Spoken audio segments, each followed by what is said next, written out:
What's up, guys? Welcome back to the channel. So I didn't like the way the intro came out when we did the Car Addicts car show in Castle Rock at the outlets. It just came across like I was in a bad mood, and I wasn't really digging the video when I was editing it. So that being said, I'm making a new intro because I don't want to come across like I hate life in the video, you know what I mean? So, obviously if I'm working on a car and something's difficult and I'm breaking shit, you know, that's different. Like, I can come across like, damn, I'm having a shitty day, man. But go to a car show, I should be enjoying myself. There was so many cool cars there, and I hope you guys enjoyed checking them out.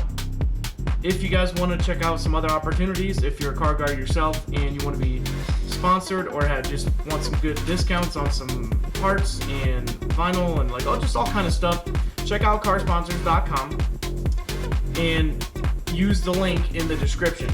That way, you know, they can see that you clicked on our link, so that, you know, we can kind of keep working with them and we support them just like they've been supporting us. So I appreciate you guys watching the video. Again, check out the link in the description for carsponsors.com, and let's get to the video.